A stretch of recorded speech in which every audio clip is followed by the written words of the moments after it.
ഷോയിലൂടെ കണ്ണഞ്ചിപ്പിക്കുന്ന സമ്മാനങ്ങൾ നേടിയെടുക്കാൻ പരിശ്രമിക്കുന്ന ഒരു കുടുംബത്തിന്റെ വിശേഷങ്ങളിലേക്ക് ഇതാ ഒരു എത്തിനോട്ടം.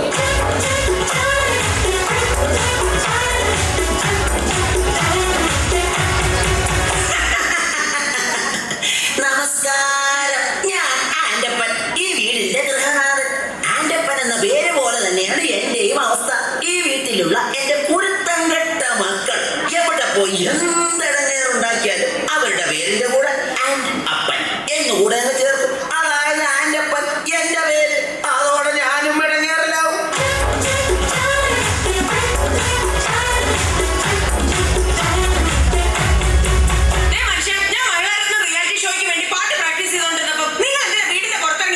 ഞാൻ പുറത്തിറങ്ങി നിന്നില്ലെങ്കിലേ നാട്ടുകാരി വിചാരിക്കും ഞാൻ നിന്നെ പിടിച്ച് തല്ലിയിട്ട് നീ കിടന്ന് കരയുകയാണെന്ന്.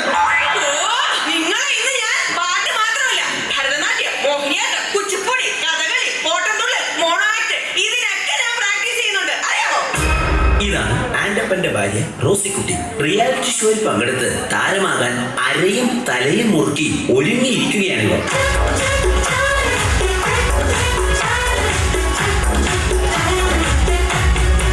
പ്രിയപ്പെട്ട അപ്പച്ചനും അമ്മച്ചിക്കും മൂത്ത മകൻ കാതികൻ മാത്തുക്കുട്ടിയുടെ 1000 അഭിവാദനങ്ങൾ.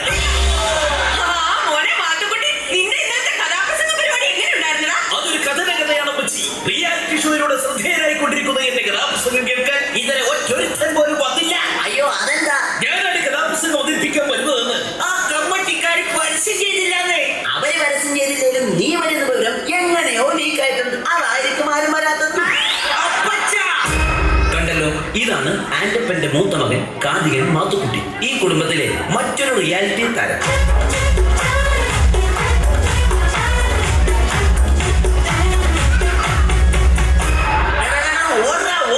എന്റെ കൺമുമ്പിൽ കണ്ടുപോയത് അവന്റെ ഒരു ഒടുക്കത്തെ സിനിമാറ്റിക് ഡാൻസ്.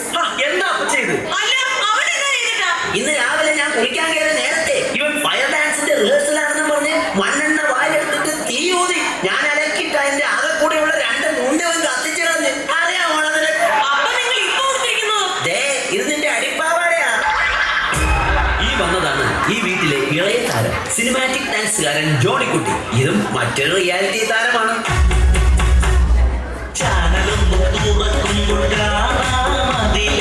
റിയാലിറ്റി ഷോയുടെ അരങ്ങം. എത്ര കലകളെ പലരും എടുത്തിട്ട് SMS കുരുക്കുവാൻ പറയണം.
റിയാലിറ്റി ഷോയിലെ സൂപ്പർ താരമാണ് എന്റെ കൂടെ ഡാൻസ് പഠിക്കാൻ പറ്റിയത്. നിങ്ങളുടെ ജീവിതത്തിൽ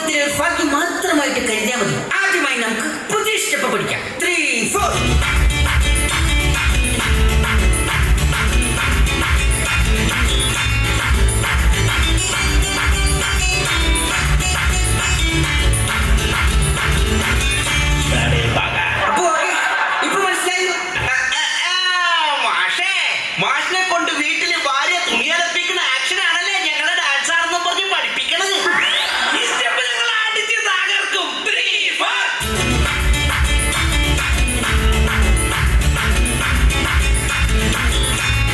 നിർത്തടാ, ഇതെന്നാ കോപ്രാണൊക്കെയാണ് കാണിക്കുന്നത്? അപ്പാ, ഇത് ഞങ്ങളുടെ പുതിയ സ്റ്റെപ്പാണ്. കോപ്പാണ്. എടാ, ഈ റിയാലിറ്റി ഷോയുടെ കാര്യം പറഞ്ഞ് ചുമ്മാ കോപ്രായം കാട്ടി നടക്കാതെ വല്ല പണിക്ക് പോടാ. അച്ഛാ, നാളെ എന്റെ കഥാപ്രസംഗ മത്സരത്തിന് ഫൈനലിലേക്കുള്ള സെലക്ഷനാ. അപ്പൊ ഇവരാരാ? ഓർക്കസ്ട്രയുടെ ചെലവ് കുറക്കുവാനായിട്ട് ഞാൻ കൊണ്ടുവന്ന മിമിക്രിക്കാരാ.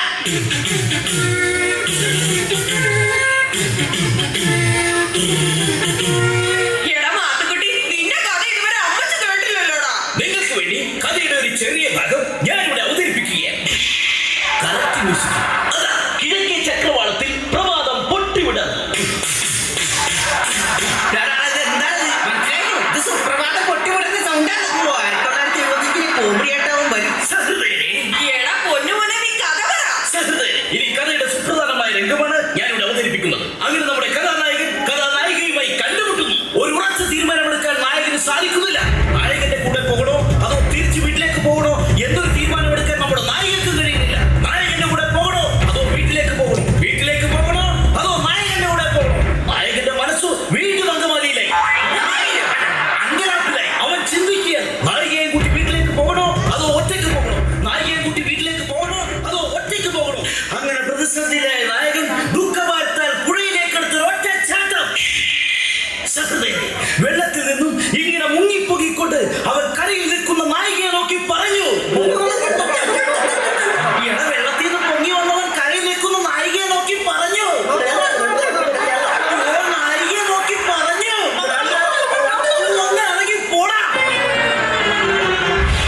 ഇവർ പങ്കെടുത്ത റിയാലിറ്റി ഷോയിലെ ഒരു കടുത്ത മത്സരത്തിന് ശേഷം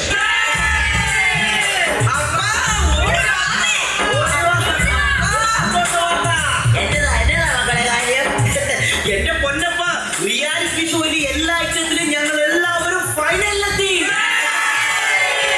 ദേ മനുഷ്യൻ കേട്ടോ, ഞങ്ങളെല്ലാരും ഫൈനലിൽ എത്തിയത്. അപ്പൊ നമുക്ക് എല്ലാവർക്കും ഫ്ലാറ്റ് കിട്ടുമോ? ജയിച്ചു കഴിഞ്ഞാൽ ഓരോരുത്തർക്കും ഓരോ ഫ്ലാറ്റ്.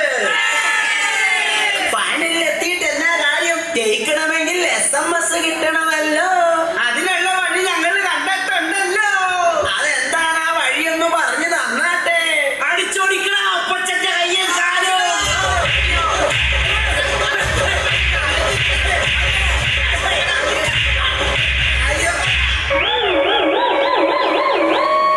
എന്തിനാടാ അപ്പന്റെ കയ്യും കാലും തല്ലി ഓടിച്ചത്? അപ്പഴെ തല്ലി കയ്യും കാലും ഓടിച്ചാലേ റിയാലിറ്റി ഷോയിൽ കാണിക്കാനായിട്ട് ചാനലുകാർ വന്ന് ഷൂട്ട് ചെയ്യുമല്ലോ. അത് സ്ലോ മോഷനിലും ബ്ലാക്ക് ആൻഡ് വൈറ്റിലുമായി TV കാണിക്കുമല്ലോ. അതെന്തിനാ? അപ്പൊ ജനങ്ങൾ മൊത്തം കണ്ട് ഞങ്ങളോട് സെന്റിമെന്റ്സ് അടിച്ച് SMS ചെയ്യുമല്ലോ. അപ്പോ അപ്പൊ SMS കിട്ടി ജയിച്ച് എല്ലാവർക്കും ഫ്ലാറ്റ് കിട്ടുമല്ലോ. പ്രിയമുള്ളവരെ, കലാകാരന്മാരുടെ ദുഃഖങ്ങളും ദുരിതങ്ങളും സഹതാപങ്ങളും വിറ്റ് കാശാക്കുന്ന ഇവിടുത്തെ